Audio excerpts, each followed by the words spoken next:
పరిశుద్ధ గ్రంథము నుండి దేవుని యొక్క వాక్యమును మనం ధ్యానం చేసుకుందాం. ప్రభునందు అత్యంత ప్రియులు దేవుని బిడ్డలైనటువంటి మీ అందరికీ కూడా ప్రభు పేరట నా ప్రత్యేకమైన శుభాభివందనాలు తెలియజేస్తున్నాను. అందరికీ వందనాలండి, అందరికీ వందనాలు. మన కుటుంబానికి ఆశీర్వాదం కావాలంటే కుటుంబం అంతా దేవుని సన్నిధిలో ఉండాలి. ప్రభువైనటువంటి యేసుక్రీస్తు ఒక వ్యక్తిని ఆశీర్వదించడానికి భూలోకానికి రాలేదని, ప్రతి కుటుంబమును ఆశీర్వదించడానికి యేసు ప్రభు ఈ భూలోకానికి వచ్చాడు. అంత మాత్రమే కాకుండా ప్రతి కుటుంబము ఆశీర్వదింపబడి ప్రతి కుటుంబము ఆయన రాకడకు సిద్ధపడాలని ప్రతి కుటుంబము కొరకు ఆయన ప్రాణం పెట్టాడు. ఏదో కొంతమంది వ్యక్తుల కోసం దేవుడు ప్రాణాన్ని పెట్టలేదని, సర్వమానవాళి కొరకు ప్రాణాన్ని పెట్టాడు. లోకములో ఉన్న వ్యక్తులకైతే దేవుని గూర్చి తెలియదు. దేవుని సన్నిధిలో ఉంటూ విశ్వాసములు దేవుని యొక్క వాక్యములు ఎదుగుతున్న మనకు తెలుసు. దేవుని గూర్చి తెలుసు, దైవ సన్నిధిని గూర్చి తెలుసు.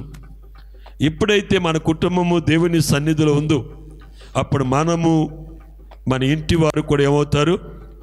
ఆశీర్వదింపబడతారని. ఒక వ్యక్తి తన యొక్క అనుభవంలో నుండి ఒక సాక్ష్యం చెప్తున్నాడు. ఆ సాక్ష్యం ఏమిటంటే, ప్రభువులో పూర్తిగా ఉంటే తన పరిస్థితి ఎలాగుంటుంది, ప్రభువులో పూర్తిగా లేనప్పుడు పరిస్థితి ఎలాగుంటుందని తను చెప్తున్నాడు. ఒకే టైములో కొందరు ఫ్రెండ్స్ కలిపి వారి వారి వ్యాపారాన్ని, వారి వారి జీవిత గమ్యాన్ని చేరుకోవడానికి వారి వారు చేసే పనులను ప్రారంభించారు. ఒకే పని కొంతమంది ఒకే చోట నేర్చుకుని ఆ పనిని ఒకేసారి స్టార్ట్ చేసి ఎవరి పని వారు చేసుకున్నారండి. ఎవరి పని వారు చేసుకున్నప్పుడు మరి అందరి యొక్క పరిస్థితి కూడా ఎలాగుండాలి చెప్పండి అమ్మా? అందరి పరిస్థితి ఒకేలాగా ఉండాలి. అయితే వీరిలో ఒకరు 5వ మతం నుండి కన్వర్ట్ అయ్యి దేవుళ్ళలోకి వచ్చిన వారు, మిగిలిన వారు 5వ మతంలో ఉన్నవారు. వీరందరూ కలిసి పని ప్రారంభించారు. వీరు చేసే పనిలో 5ల మధ్య పని చేయాలి, దేవుని ప్రజల మధ్య కూడా పని చేయాలి. వీరి వ్యాపారంలో అటు పని చేయాలి, ఇటు పని చేయాలి. కానీ కన్వర్ట్ అయినటువంటి ఎత్తును, నేను ఎంత డబ్బిచ్చినా సరే దేవునికి విరోధమైన కార్యక్రమంలో నేను పార్టిసిపేట్ చేయకూడదు, ఆ కార్యక్రమాలు నేను చేయకూడదు అని ఒక స్థిరమైనటువంటి నిబంధన పెట్టుకొని అటువంటి కార్యక్రమంలో పార్టిసిపేట్ చేయవలసిన పరిస్థితి వచ్చినప్పుడు చాలా సున్నితంగా నేను ఆ కార్యక్రమానికి రానని చెప్పినప్పుడు మిగిలిన స్నేహితులు ఎలాగైతే మనం ఎలా గెట్టిన అవుతాం, క్రైస్తవ ప్రోగ్రామ్స్ అయితే వినండి అమ్మ, క్రైస్తవ కార్యక్రమాలు అయితే ఎప్పుడు అమావాస్యకి పుణ్యానికి ఎప్పుడో కార్యక్రమాలు తగిలితే మనం గెట్టిన అవ్వాలంటే ఏంటి అని అన్నప్పుడు, దేవుడు నాకు కొంచెం ఇచ్చినా పర్వాలేదు కానీ నేను దేవునికి విరోధమైనటువంటి కార్యం చేయకూడదని స్థిరమైనటువంటి ఆలోచన కలిగి ఆ యొక్క క్రిస్టియన్స్ కార్యక్రమాలు, క్రైస్తవ కార్యక్రమాలకు తప్ప వేరే ఏ కార్యక్రమంలోకి వెళ్ళకుండా తన వ్యాపారాన్ని చేసుకున్నాడు. అయితే వారు అన్ని రకాలైనటువంటి వాటిని కూడా చేస్తున్నారు. ప్రియ దైవ జనాంగమా, గడిచినటువంటి వారం మనం యాకోబుని గూర్చి కొన్ని మాటలు మనం మాట్లాడుకున్నాం. ఈ యాకోబు తన తండ్రి ఇంటి నుండి మరి వెళ్ళిపోయినప్పుడు అతని యొక్క పరిస్థితి ఎలాగుందంటే తెలుసండి, ఒంటరి వాడు, నిస్సాయ స్థితిలో ఉన్నటువంటి యాకోబుని దేవుడు దర్శించాడని గడిచినటువంటి వారం మనం ధ్యానం చేసుకున్నాం. ప్రియమైనటువంటి వారరా, దేవుడు తన బిడలను నిశ్చయముగా దర్శిస్తాడు. దేవుడు తన బిడలను నిశ్చయముగా దర్శించే దేవుడు. ఆయన దర్శించుకోకుండా ఉండడానికి ఆయన ఒక రాయి రప్ప కాదు, ఆయన సజీవుడైన దేవుడు. ఇక్కడ మనం చూస్తున్నట్లయితే యాకోబు బెర్షెబా నుండి బయలుదేరి అరానుకు వెళుచున్నప్పుడు ఒక చోట ఆయన ఏం చేశాడంటే అలసిపోయినటువంటి వాడై అక్కడ ఉన్నటువంటి ఒక స్థలములో అతను నిద్రిస్తుండగా ఒక దర్శనాన్ని చూశాడు. ఆ దర్శనం ఏమిటంటే ఆకాశమును భూమిని కలుపుతూ ఒక నుచ్చను చూశాడు. ఆ నుచ్చనకు పైగా మరి దేవుని యొక్క దూతలు, పరలోక పరిశుద్ధులు, భూలోక పరిశుద్ధులు ఎక్కుచు దిగుచు ఉన్నారండి. ఈ దర్శనము, ఈ కల కన్న తర్వాత యాకోబుకి ఏమొచ్చిందండి? మెలకు వచ్చింది. మెలకు వచ్చిన యాకోబు ఏమంటున్నాడు చూద్దాం. ఆదికాండము 28వ అధ్యాయము 17వ వచనమండి. దేవునికి అతడు ఏం చేశాడని భయపడ్డాడు. ఎందుకంటే ఆ స్థలములో తను కనిన కళ లాంటిదంటే సాక్షాత్తు ఆ సర్వోన్నతుడైన దేవుణ్ణే అతడు కనులారా చూశాడండి. దేవుని యొక్క దూతలను చూశాడు, పరలోక పరిశుద్ధులను చూశారు. వారు దేవుని యొద్దకు వెళుతూ ఉన్నారు, దేవుని యొద్ద నుండి భూమి మీదకి వచ్చుచున్నారు. ఈ కల కనిన తర్వాత యాకోబుకు మెలకు వచ్చి భయపడి, ప్రియమైనటువంటి వారరా, ఇది దేవుని గవిని, దేవుడు నివసించు స్థలము, ఇది పరిశుద్ధ స్థలము. ఈ స్థలము మనం దేవునికి ఏం చేయాలి? భయపడాలి. ఇందాక నేను ప్రార్థన చేస్తున్నప్పుడు కొంతమంది ఇంకా కూర్చునే ప్రార్థన చేస్తూ ఉన్నారండి.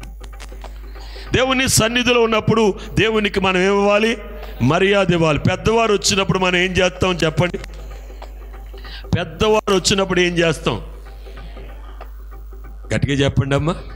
లేచి నిలబడతాం కదండి. దేవుని సన్నిధిలో ఆయన ఎదుట మోకాలు వంగాలి. నువ్వు మోకరించలేనప్పుడు నువ్వు లేచి నిలబడాలి ఖచ్చితంగా. నీకెన్నో తలంతులు ఉండొచ్చు, ఎంతో ఆస్తి ఉండొచ్చు, భూమి మీద ఎంతో గొప్ప పేరు నువ్వు ఉండొచ్చు. కానీ ఇవే ఉన్నప్పటికీ కూడా ఇవన్నీ కూడా ఆయన కృప వలన నువ్వు సంపాదించుకున్నావు. ఆయన ఎదుట నువ్వు ఎప్పుడు కూడా ఆయనకి ఏమివ్వాలి? మర్యాద ఇవ్వాలి. ఆయనకి మహిమకరంగా నువ్వు ఉండాలి. ఆయన ఎదుట నిన్ను నీవేం చేసుకోవాలి? తగ్గించుకోవాలి. ఎవడైతే తన్ను తాను తగ్గించుకుంటాడో వాడు ఏమవుతాడండి? హెచ్చింపబడతాడు. ప్రియమైనటువంటి వారరా, ఎప్పుడైతే ఈ యొక్క స్థలములో దేవుని గూర్చినటువంటి ఆ కలగన్నాడో, ఆ కలగనినటువంటి యాకోబు దేవునికి ఏమవుతున్నాడండి? భయపడుతున్నాడు. ప్రియ దైవ జనాంగమా, దైవికమైనటువంటి భయం మనకు కావాలి. దైవికమైనటువంటి భయం లేనప్పుడు మన ఇష్టానుసారంగా జీవిస్తూ ఉంటాం. ప్రియ సహోదరి సోదర, దేవుడైన యెహోవా ఇజ్రాయేల్ ప్రజలకు ఎందుకు రాజును నియమించాడంటే తెలుసండి? ఎందుకు వారి మీద బలమైనటువంటి కాడిని పెట్టాడో తెలుసండి? వారు దైవికమైనటువంటి భయం లేకుండా వారు జీవిస్తున్నారు. ఎందుకంటే వారిని పరిపాలించేవాడు, వారిని సరైనటువంటి దారిలో పెట్టేటువంటి నాయకుడు వారి మధ్యన లేడు కనుక వారు దైవికమైనటువంటి భయము వారు కలిగి లేకుండా ఉన్నారు. కనుక దేవుడు ఏం చేస్తున్నాడు తెలుసండి? వారి మీద రాజులను దేవుడు ఏర్పాటు చేశాడు. రాజులను ఏర్పాటు చేసిన తర్వాత వారి పరిస్థితి ఏమైపోయిందో తెలుసండి? రాజు తలుసుకుంటే దెబ్బలకు కొదువ అన్నట్టుగా వారి పరిస్థితి అయిపోయిందండి. ఒక మరి బలహీనమైనటువంటి కాడి నుండి ఒక బలమైనటువంటి కాడి కిందకు వారు వెళ్ళటం జరిగిందండి. కనుక ప్రియ దైవ జనాంగమ, దేవుని చేతులలో ఉన్న ప్రతి సమయంలో కూడా దేవుడు నెమ్మదికరంగా మనం నడిపిస్తాడు. ఒకవేళ దానిని మనం తృణీకరిస్తే మన మీదకి బలమైనటువంటి కాడి వస్తుంది. ఆ కాడి మన మీదకి వచ్చినప్పుడు మనము దానిని చచ్చినట్టుగా మొయ్యవలసింది. ఇక దాని నుండి మనల్ని ఎవరు తప్పించలేరు. కనుక ప్రియ దైవ జనాంగమా, ఇక్కడ మనం చూస్తున్నట్లయితే యాకోబు దేవునికి భయపడి ఆ చోటికి ఏమని పేరు పెట్టాడు తెలుసండి? కింద వచ్చిన చదవండి, త్వరగా చదవాలి. 19 వచ్చిన మరియు అతడు ఈ స్థలమునకు బేతేలు అని పేరు పెట్టెను. ఆ స్థలమునకు బేతేలు అని పేరు పెట్టెను. అయితే మొదట ఆ ఊరికి పేరు లూజు. అప్పుడు యాకోబు, నేను తిరిగి నా తండ్రి ఇంటికి క్షేమంగా వచ్చినట్లు దేవుడు నాకు తోడై ఉండి నేను వెళ్ళుచున్న ఈ మార్గంలో నన్ను కాపాడి తినుటకు ఆహారమును ధరించుటకు వస్త్రములు నాకు దయచేసిన ఎడల యెహోవా నాకు దేవుడై ఉండెను. దేవునికి స్తోత్రం. యాకోబు యొక్క ఉద్దేశం ఏమిటంటే, తన తండ్రి ఇంటి దగ్గర నుంచి తెచ్చుకున్న ఆహారం అయిపోయింది, తన తండ్రి ఇంటి నుంచి తెచ్చుకున్నటువంటి నీళ్లు అయిపోయినాయి, వస్త్రాలు కూడా పాతకెళ్ళిపోతున్నాయి. ఏం పెద్దగా ఏం తెచ్చుకోలేదండి. ఒక ఊరికి వెళ్ళినట్లుగా లేకపోతే ఒక వ్యక్తిని సాగనంపున రీతిగా యాకోబుని సాగనంపలేదండి. ఎవరికి కనపడుకోకుండా యాకోబుని తన తండ్రి తన తల్లి అక్కడ నుండి పంపించడం జరిగిందండి. కనుక యాకోబు దగ్గర సరైనటువంటి వస్త్రాలు లేవు, తినడానికి ఆహారం లేదు, నీళ్లు లేవు. కనుక ఇప్పుడు యాకోబు బ్రతకాలంటే అతనికి కావాల్సింది ఏంటి? ఆహారము. తనకు కావలసిన నీళ్లు. అందుకే దేవుణ్ణి అడుగుతున్నాడు, నేను వెళ్ళు ఈ మార్గములో నాకు తినుటకు ఆహారమును ధరించుటకు వస్త్రమును దేవుడు నాకు దయచేసినట్లయితే నేను సంపాదించిన యావత్తులోను దశమ భాగము దేవునికి ఇస్తానని మొక్కుబడి చేసుకుని ఆ స్థలమునకు ఏమని పేరు పెట్టాడండి? బేతేలు. బేతేలు అనే మాటకు అర్థం ఏంటి? దేవుని మందిరము. ఏంటి అర్థమండి? దేవుని మందిరము. ఇది వేరొక స్థలము కాదు, దేవుని మందిరము. కనుక అక్కడ దైవికమైన భయం ఉంది. దేవునికి యాకోబు భయపడుతున్నాడు. అంత మాత్రమే కాకుండా యాకోబు నిలిపినటువంటి ఆ స్తంభమునకు ఆ కానానీయులు కూడా ఏమవుతున్నారండి? భయపడుతున్నారని వాక్యము సెలవిస్తుంది. ఎందుకంటే అది దేవుడు నివసించు స్థలము. ప్రియ దైవ జనాంగమా, ఇక్కడికి వచ్చినప్పుడు మనము దైవికమైనటువంటి భయాన్ని కలిగి ఉండాలి. ఎందుకనగా దేవుడి స్థలములు నివసిస్తున్నాడు. అయితే యాకోబు వెళ్ళిన ప్రతి స్థలములు ఎన్నో అవంతరాలు, ఎన్నో అడ్డంకులు, ఎన్నో ఇబ్బందులు వచ్చినప్పుడు యాకోబుకి దేవుడు ఎలాగున్నాడండి? తోడై ఉన్నాడు. నిన్ను ఏర్పాటు చేసుకున్నవాడు, నిన్ను పిలిచినవాడు, నిన్ను విడువడు, ఎడబాయుడు. విడువని దేవుడు, ఎడబాయని దేవుని సన్నిధిలో మనం ఉన్నామండి. మనల్ని ఈ లోకములో అందరూ విడిచిపెట్టేచ్చు, కానీ ఆయన నిన్ను విడువడు, ఎడబాయడండి. తల్లి విడిచిన, తండ్రి విడిచిన, బంధువులే విడిచిన, భార్యే విడిచిన, భర్తే విడిచిన, బిడ్డలే విడిచిన, ఆయన నిన్ను విడువడు, ఎడబాయడు. ఎందుకంటే ఆయన నిన్ను ప్రేమించాడు. ఎంత ప్రేమించాడో తెలుసండి. నీవు పొందవలసిన శిక్షను తానే పొంది, నీవు అనుభవించవలసిన మరణాన్ని తానే అనుభవించి, నీవు అనుభవించవలసిన రోగమును తానే అనుభవించి ఉచితమైనటువంటి కృప ఆయన నీకు అనుగ్రహించాడు. ఎంత మధురము నా యేసుని ప్రేమ, ఎంత మధురము నా యేసుని ప్రేమ.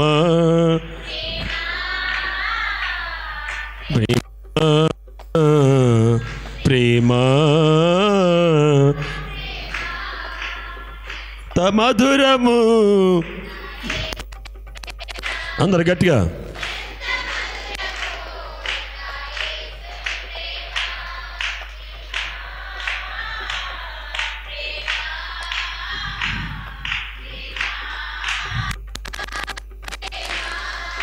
అంధకార బంధమును ఆవరించగా అంధుడనై యేసయ్యను ఎరుగకుంటిని. అంధకార బంధం నన్నావరించగా అంధుడనై ఎరుగకుంటిని. బంధము తెంచెను, బ్రతికించెను నన్ను, ముతెంచెను, బ్రతికించెను నన్ను. ఎంత మధురము యేసుని ప్రేమ, ఎంత మధురము ఆ యేసుని ప్రేమ. ప్రేమ ప్రేమ ప్రేమ ప్రేమ. హల్లెలూయా హల్లెలూయా. యాకోబు ఏం అడిగాడండి? తినడానికి ఆహారము, ధరించడానికి వస్త్రం ఇమ్మని అడిగాడు. దేవుడు ఏమిచ్చాడు? 21 సంవత్సరాలకు ఎన్ని సంవత్సరాలు కొలువు చేశాడండి? 21 సంవత్సరాలు కొలువు చేశాడండి. లాబాను ఇంట్లో అతడు 21 సంవత్సరం కొలువు చేస్తే దేవుడు యాకోబుని బహుగా ఆశీర్వదించాడు. భార్యలనిచ్చాడు, బిడ్డలనిచ్చాడు, గుడ్లనిచ్చాడు, ఒంటెలనిచ్చాడు, పశువులనిచ్చాడు, గొర్రెలనిచ్చాడు. సమృద్ధిగా ఇచ్చాడండి. ఎంత సమృద్ధిగా ఇచ్చాడో తెలుసండి. యాకోబు ఏ స్థలానికైతే వెళ్ళాడో, ఎవని దగ్గరైతే యాకోబు పని చేశాడో అతని ఆస్తి కంటే, అర్థమవుతుందా, అతని కంటే యాకోబు ఆస్తి ఎక్కువైపోయిందండి. అర్థమవుతుందా? అర్థమవట్లేదండి. లాబాను ఆస్తి కంటే ఎవరి ఆస్తి ఎక్కువైపోయింది? యాకోబు యొక్క ఆస్తి ఎక్కువైపోయింది. అందుకే బెతుయేలుకి ఏం కలుగుతుంది? లాబాను కుమారుడైన బెతూయేలుకి యాకోబు మీద అసూయ కలుగుతుందండి. మరి యాకోబు ఏమైనా మోసం చేశాడా? మోసం తండ్రి ఇంట్లో చేశాడు, కానీ ఇక్కడ యాకోబు మోసం చేయలేదండి. యాకోబు ఏం చేశాడు? ఎక్కడైతే తాను దర్శనం చూశాడో, ఎక్కడైతే యెహోవా అతనికి కనబడ్డాడో, ఆ యెహోవాకు అతను ఏమవుతున్నాడండి? భయపడుతున్నాడు. ఇంతకుముందు మోసగాడేనండి, కానీ ఇప్పుడు యాకోబు ఎవరండి? పశ్చాత్తాపడ్డ వ్యక్తి, దైవికమైనటువంటి భయం కలిగిన వ్యక్తి, సర్వోన్నతుడైన దేవునికి యాకోబు భయపడుతున్నాడు. ఇంకొక విషయం ఏమిటంటే, యాకోబు దేవుని ఎదుట మొక్కుబడి చేసుకున్నాడు. ఏమని మొక్కుబడి చేసుకున్నాడు? అబ్రహాము ఏ రీతిగా అయితే దశమ భాగం ఇచ్చాడో, ఇస్సాకు ఏ రీతిగా అయితే దేవునికి దశమ భాగం ఇచ్చాడో, యాకోబు కూడా అదే రీతిగా ఏమిస్తానన్నాడండి. యాకోబు దృష్టిలో అబ్రహాము ఆశీర్వదింపబడినటువంటి వాడు, యాకోబు దృష్టిలో ఇస్సాకు ఆశీర్వదింపబడినటువంటి వాడు. యాకోబు దృష్టిలో యాకోబు దైవికమైన ఆశీర్వాదము లేని వ్యక్తే. అందుకే అతడు దేవుణ్ణి ఏమడుగుతున్నాడండి? నాకు ఆశీర్వాదం కావాలి అని అడుగుతున్నాడు. అతని ఉద్దేశంలో నేను ఆశీర్వాదం పొందలేదని నమ్ముతున్నాడు. కనుక ప్రియమైనటువంటి వారరా, ఇప్పుడు వారి వలె యాకోబు కూడా ఆశీర్వదింపబడితే, వారు ఏ రీతిగా అయితే దేవునికి దశమ భాగం ఇచ్చారో, యాకోబు కూడా అదే రీతిగా దశమ భాగం ఇస్తానని దేవునికి ఏం చేశాడండి? మొక్కుబడి చేసుకున్నాడు. మొక్కుబడి చేసుకుని అతను వెళ్ళాడు. వెళ్ళిన స్థలంలో దేవుడు బహుగా ఆశీర్వదించాడు. గడిచిన వారం చెప్పాను, యాకోబు మర్చిపోయాడని. ఏం మర్చిపోయాడు? యాకోబు ఏం చేశాడని మర్చిపోయాడు. మనం కూడా చాలా సందర్భాలు ఏం చేస్తాం? మీరు కూడా చాలామంది దశమ భాగం ఇస్తానని మొక్కుబడి చేసుకుని 1 నెల ఇస్తారు, 2 నెలలు ఇస్తారు, 3వ నెల ఏం చేస్తారని మర్చిపోయి వాడేస్తారండి. మన నెల వాడేసి కదా ఏం జరగలేదని 4వ నెల కూడా ఏం చేస్తారు? వాడేస్తారండి. ఇక వాడుతూ అలాగే వాడుతూ ఉంటే ఎప్పుడు ఇంక మన జీవితంలో ఏమవుతుందండి? కరువే కనబడుతుందండి. మునుపటి కంటే ఎక్కువ సంపాదించినా సరే, కొందరు అంటూ ఉంటారు నాతోటి, జీతం పెరిగింది కానీ కనపడలేదండి అంట. ఏం పెరిగిందట? జీతం పెరిగింది కానీ డబ్బులు కనపడలేదండి. తక్కువ వచ్చినప్పుడే కనపడియండి. తక్కువ వచ్చినప్పుడు నువ్వేం చేసావు? దేవునికి దశమ భాగం ఇచ్చు. ఎక్కువ వచ్చినప్పుడు నువ్వేం చేసావు? దాన్ని గెలవటం మొదలెట్టావు. దశమ భాగాన్ని ఏం చేస్తున్నావు? గెలవటం మొదలెట్టావు. దశమ భాగం గెలవటం మొదలెడితే నీ ఆదాయానికి కూడా ఏమవుతుంది? గండిపడిపోతుంది. దేవునికి ఇవ్వాల్సిన భాగం ఎప్పుడైతే మనం దేవునికి ఇచ్చామో, దేవుడు మనల్ని ఏం చేస్తాడండి? ఆశీర్వదిస్తాడు. 5 రొట్టెలు 2 చిన్న చేపలు దేవుడు ఆశీర్వదించినప్పుడు అవి ఏమైపోయినాయి చెప్పండి అమ్మా? ఏమైంది? వృద్ధైంది. నీవు ఇవ్వాల్సిన 10వ భాగం దేవుడు దాన్ని ఆశీర్వదిస్తాడు. నీ దగ్గర ఉన్న 90 భాగాలు ఏమైపోతాయి? ఆశీర్వదింపబడిపోతాయి. ఎన్ని సమస్యలు వచ్చినా సరే, ఎన్ని ఖర్చులు వచ్చినా సరే, ఇంకా మిగులుతూనే ఉంటాయండి. ఇశ్రాయేల్ ప్రజలటండి దేవుని ఆజ్ఞలకు కట్టడలకు లోబడి నడుచుకున్న నాలు ఏం చేసిందట తెలుసండి? కొత్త పంట వచ్చినా సరే పాత పంట ఏమైందట? చెప్పాలి, గట్టిగా చెప్పాలి. మిగులుతూ ఉండేదటండి. కొత్త పంట వచ్చేసిందండి, పాత పంట ఏమైంది? మిగులుతూ ఉండేదండి. శనివారం నేను చాలా జీతాలు తీసుకుని ఉంటారు. తీసుకున్నారండి? అవునండి. శనివారం పంపగల కదా. ఇవాళ ఏమైనా ఉన్నాయి ఇంటికాడ? చెప్పండి. ఏం కనబడట్లేదు, ఎక్కడెక్కడ సర్దేసుకున్నాయి. మళ్ళీ జీరోకి వచ్చేసాం. కానీ దేవునికి మనం భయపడితే, దేవునికి ఇవ్వాల్సిన భాగం వస్తే, మరలా శనివారం పంచుకునేటప్పుడు పాత డబ్బులు ఏమవుతాయి అటండి? మిగులుతాయి అటండి. ఇది అనుభవించిన వాళ్ళకి తెలుస్తుంది.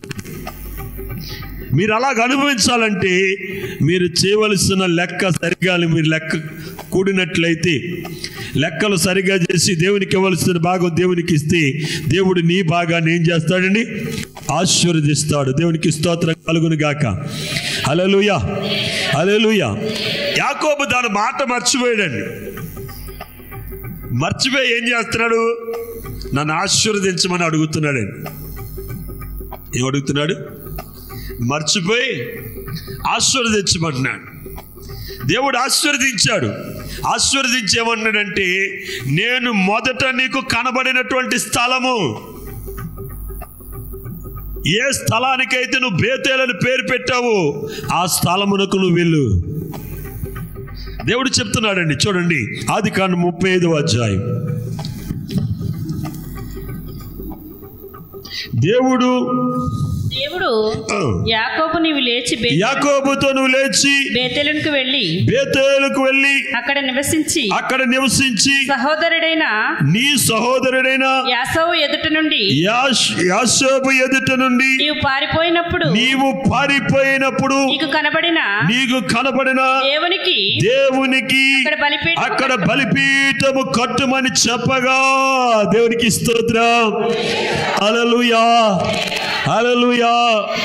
యాకోబు పేరు పెట్టాడు, కానీ ఆ పెట్టిన పేరు, ఆ స్థలాన్ని యాకోబు ఏం చేశాడండి? మర్చిపోయాడండి. దేవుడు మరలా యాకోబుతో మాట్లాడుతున్నాడు, అన్ని గుర్తు చేస్తున్నాడండి. మనం ఏమి దేవునికి కృతజ్ఞతాస్తుతులు చెల్లించాలని ఆలోచిస్తుంటే మన జీవితంలో దేవుడు చేసిన ఉపకారాలన్నిటిని కూడా ఏం చేస్తాడండి? తెలియజేస్తాడండి.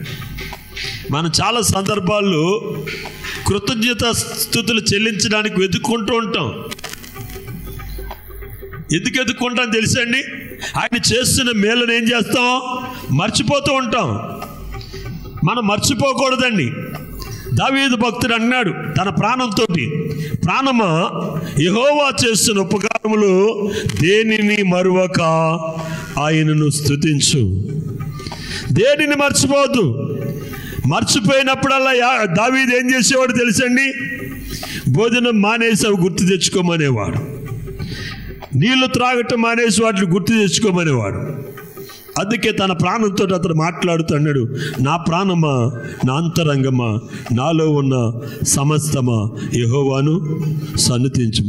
నా ప్రాణమా, నా అంతరంగమా, హలో ఉన్న నా సమస్తమా, నా ప్రాణమా,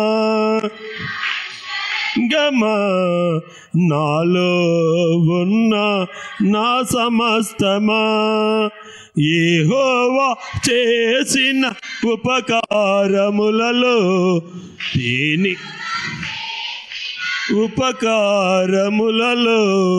దేనిని మరువక ఆడుమా, దేనిని మరువక కొనియాడుమా. నా ప్రాణమా, తరంగమా, నాలో ఉన్న నా సమస్తమా. హల్లెలూయా, హల్లెలూయా. తన ప్రాణంతో అనేవాడు ఆయన చేస్తున్న మేలులు, ఆయన చేస్తున్న ఉపకారములు దేనిని మరువక ఆయనను సన్నుతించమనేవాడు. ఇక్కడ యాకోబు మేలును మర్చిపోయినప్పుడు, దేవుని సన్నిధిని మర్చిపోయినప్పుడు, తాను ఏ స్థలములైతే ఆ యొక్క దర్శనాన్ని చూశాడో, ఏ స్థలములైతే కలగన్నాడో, ఎక్కడైతే రాయిని నిలిపాడో, ఎక్కడైతే మొక్కుబడి చేసుకున్నాడో, ఆ మొక్కుబడిని యాకోబు మర్చిపోయినప్పుడు దేవుడు అంటున్నాడు, యాకోబు ఏమన్నాడండి? యాకోబు, నీవు లేచి బేతేలుకు వెళ్ళి అక్కడ నివసించి నీ సహోదరుడైన యాకోబు ఎదుట నుండి నీవు పారిపోయినప్పుడు నీకు కనబడిన దేవునికి అక్కడ బలిపీఠము కట్టుమని చెప్పగా, యాకోబుకి దేవుడు ఏం చేశాడండి? కనబడ్డాడు. మన దేవుడు కనబడే దేవుడు, మాట్లాడే దేవుడు అండి. మనం ధైర్యంగా ఆయన అడుగుతున్న మాట్లాడు. ఏ గుళ్ళోకి వెళ్ళైనా సరే ఏ వ్యక్తి దేవుని ఆ రీతిగా అడగలేడండి. మనం అడగలుగుతున్నామంటే కారణం ఏంటి? మన దేవుడు కనబడే దేవుడు, మాట్లాడే దేవుడు. ఎవరికైనా కనపడ్డాడంటే ఆయన కనపడ్డాడు. నేటి దినాల్లో కూడా ఆయన కనబడుతున్నాడు. నేటి దినాల్లో కూడా ఆయన మాట్లాడుతున్నాడు. ఎందుకంటే నేను కనపడుకోకుండా ఉండడానికి, లేకపోతే మాట్లాడుకోకుండా ఉండడానికి నేను జీవము లేని దేవుడను కాదని చెప్తున్నాడు. అందుకే ధైర్యంగా దేవుని మనం అడుగుతున్నాం, దేవా నాకు కనబడము, నాతో మాట్లాడము.